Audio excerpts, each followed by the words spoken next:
Hello and welcome to the Evolution Sports Podcast. I'm your host, Drew Ferraro. Here's my co-host, Dave Sanders. It's going to be all NBA all day today. We're kind of going to hit the highlights here with the finals, kind of talk about Kawhi, Durant, Clay, the big Anthony Davis news, and then that's probably going to be about it for us. Let's just kind of go straight from the top. Dave, first impressions, NBA Finals 2018-2019 season. Go. Biggest takeaway is that I'm happy for Toronto, happy for the fans, happy that trade worked out. So many of those deals, it seems like often don't pay off, and if they do pay off, it's way down the road. But let's first get into Kawhi. That was one hell of a run. You want to go through some of the numbers that we have here on him because they're just incredible.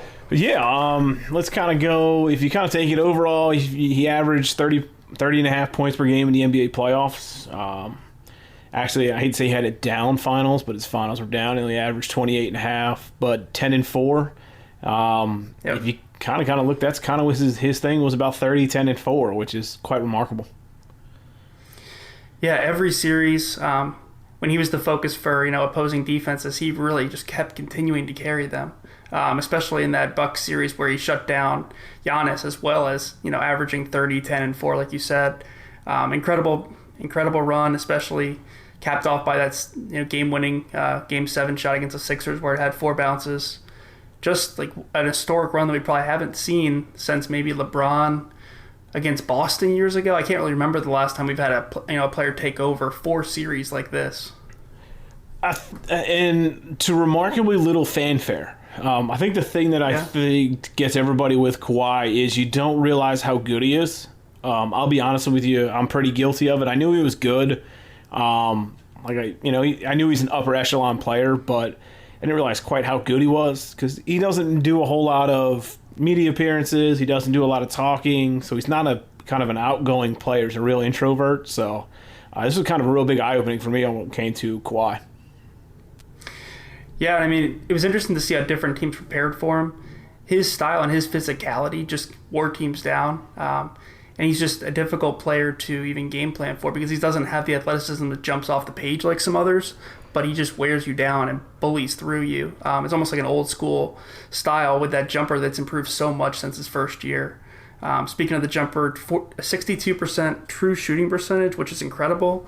Having that high of a percentage and averaging 30 points a game in the playoffs has only ever been done a couple times. So Adrian Dantley in 84, Bernard King in 84, Alex English in 85, MJ, Shaq, and LeBron 3 times. So to me that says, wow, we saw, one hell of a run. And I didn't realize LeBron's done that 3 times too, when MJ's only done that once. So that kind of backs up. We don't have LeBron in this playoffs, but man, he's been pretty damn good too. Oh yeah, I mean, there's really no doubt in LeBron as, you can argue with his best player of all time or not. That's, everybody's going to give you something different. I think it just kind of shows you, especially in a couple of those, like 09 LeBron carrying the team, but really kind of what he's been able to do. I think the thing I'll definitely take away from Kawhi's run has to be the shot against Philadelphia, Game 7, clock's running out, it's a buzzer beater. He's scored 39 at that point. 12, what felt like 15, 20 bounces off the rim that shouldn't have went in anywhere, and then next thing you know, it dribbles in, and huge disappointment for me, but hey, that's going to be a great iconic shot that's going to be played on commercials and make somebody a whole lot of money. Yeah, the physics on that shot was wild too, like the straight on camera at the hoop just to see it bounce on the front of the rim twice and then go over to the back of the rim. Just impossible to recreate, probably not a very high percentage shot at all, but something that, catapulted him on to the next series, and then from there he just kept it going. So just a truly incredible run by him. He did have some help from some teammates. Ibaka really stepped up late in the season. Fred VanVleet, so he was awful early on. I was looking back at the stats, and against Philly, he shot 13%, averaging like 2 points a game. That really picked up in the final 2 series, where against Milwaukee, averaged 2.7 threes per game at 62%. That's wild. And then against Golden State, averaged 2.7 threes again and had 5 threes in the clinching Game 6. I did not see that coming. I was starting to think he was way overrated, and boy, was I wrong. Yeah, I mean, obviously, we're both Sixers fans, so you kind of see where he was just god-awful in that series. So it's nice to kind of see him kind of rebound and kind of really come back through and play better. But I mean, you kind of look at what that, just to kind of wrap Kawhi and the Raptors there. It's not like they played a bunch of bad teams. This isn't, like I said, the East is not the JV teams anymore. They went through Orlando, which was, they're okay. But you figure he went through the Sixers, who's arguably top 5, top 6 team in the NBA at this point. The Bucks, who were 1 seed, if I remember right. Yeah. Yeah, 1 seed, have, the Greek Freak. And then, obviously, the dynasty of Golden State. So it's not like they, lucked into a finals and played somebody that shouldn't have been there. Exactly. And I don't think this finals, championship should be tainted at all for not having Durant. If you consider that Golden State team with Durant may be the best team of all time, they still beat a very worthy champion with Curry there, Draymond, Clay for most of the series. So I don't think this is tainted by any means. It's definitely very valid. 100%. You can't really taint by who was there, who wasn't. I mean, you play who's on the court. Like I said, would it have been different if Durant was healthy through the entire series? Yeah, probably. There's no saying that it still wouldn't have gone 6 or 7 and the Raptors could have won a few of those games. Just makes it a little bit different. But speaking of Durant, gave that Warrior performance, suited up Game 5, backs were against the wall, and they needed him. Then you see him limp off the floor. What were your thoughts when you saw him get into the locker room? Yeah, watching live, I was devastated for him. I mean, he worked so hard to come back. Backs against the wall, as you said. He seemed really ready to go. Made those 3 threes early, and you thought, man, he's going to come right back and just be himself. And, with one move, especially if you saw the slow motion video, the calf moved, and it looks like the Achilles tore, and it's just really unfortunate because that's the one injury that's just the hardest to come back from. I'm not worried about ACLs anymore or any of that stuff, but this seems to really put a damper on his outlook going forward. Yeah, so I guess we can kind of go from there. Like I said, if you saw the slow-mo, you can see where his Achilles pops because his leg just shudders, and that's never a good sign. So let's play a game. If you were Kevin Durant right now, would you opt back in and do your rehab in Golden State on Golden State's dime and then figure out what you want to do next year? I think a lot of this has to do with what he wanted to do anyway, if he was planning on leaving or not. If he wanted to stay in Golden State, I would consider that, and then possibly look at like a 5-year deal with Golden State for the full max after that. But if I were him, I would probably opt out and get whatever 4-year deal you can get. So if Golden State was going to offer the 5, take that. Or if the Knicks or Nets, I don't think those teams go away now because of this. I still think those offers are out there, so I would probably opt out myself. How about you? Like I said, I think you're right where it says on what would you, if you already had an idea, and he can act like, I'm just here to play basketball. He pretty much already knew. The injury might change his outlook a little bit from kind of a feeling standpoint. I don't know if there's any where he feels like he's going to blame Golden State for getting hurt or any of that. Right. If I'm him, I'm opting out anyway because you're just going to ink a new deal. You figure he's 30, won't play. He turns 31 in September. He probably is really not playing again until he's 32. So he's got probably, this might be his last max deal, maybe one more. So, I'm opting out, and then I'll see what my options are because somebody's going to pay me a hell of a lot of money to not do anything next year but rehab. And he should be able to have some of those conversations, through agents before he has to make that decision. So hopefully he can do that. You brought up a really good question before we jumped on here, is that if you are one of these teams pursuing him, say you're the Nets, the Knicks, really anybody with a max slot open, would you give him a 2-year deal with a 3rd-year player option knowing that year 1 you're not going to get anything? What are your thoughts on that? I mean, he's Kevin Durant. He's one of the probably top 5 best basketball players on the face of the planet right now. It all depends on where you are. I hate to kind of caveat my answer because I automatically think of, if I'm Milton Brand in the Sixers and Kevin Durant comes to me and says, hey man, I want to do a 2-year 2+1 with you. Ooh, I don't know if I could tell him no, but with an Achilles injury, I know he'll be good when he comes back, but I don't know how good.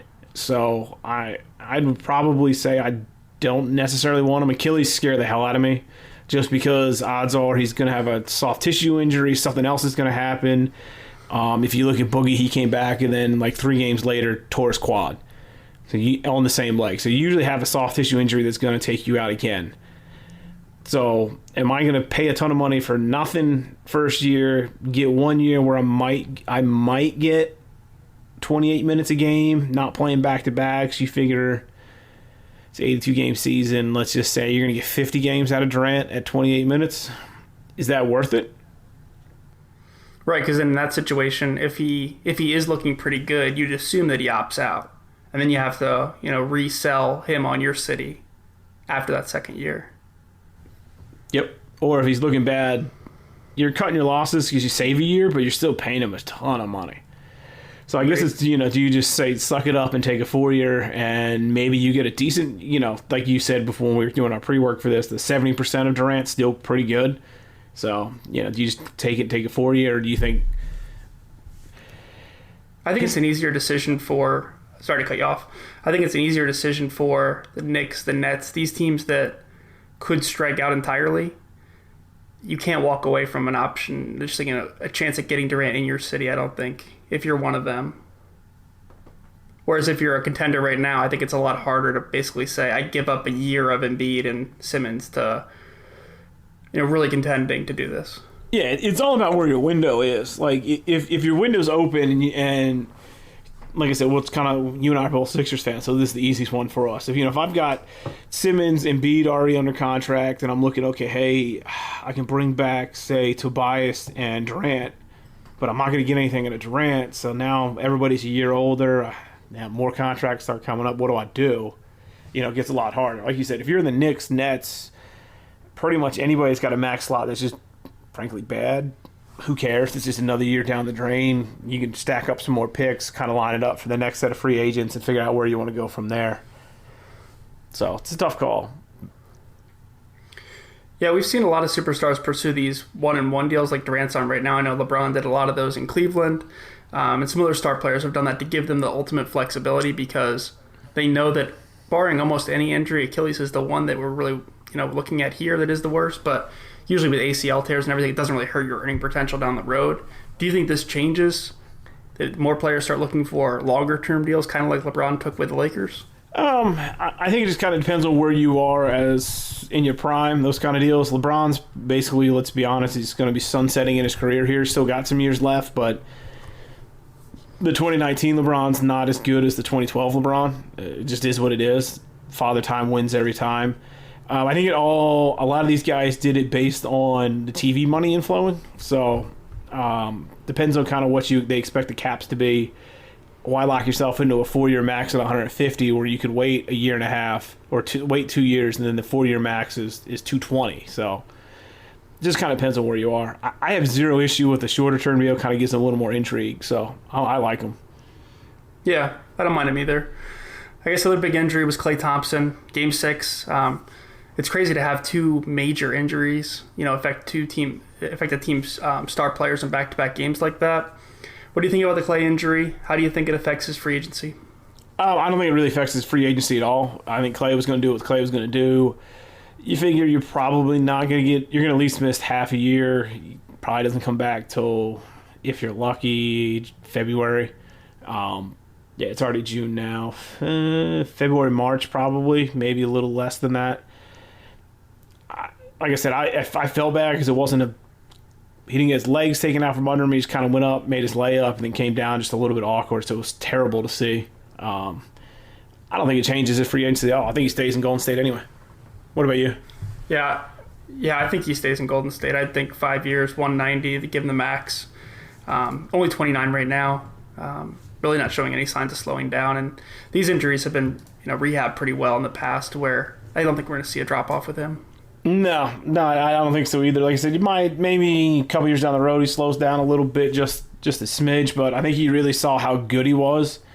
He didn't have Durant overshadow him. Like I said, Curry does pretty well, but you kind of really saw. I don't want to say you saw Klay coming out part of it, but you realized quite how good. Well, I can't talk right now, but how good he really was for them. So you got to forgive me. I've got a newborn at the house and I haven't slept much, so.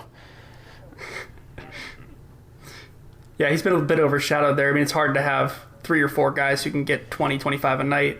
But his work off the ball, his clutch threes, he's an incredible player. I'm still looking forward to the rest of his career.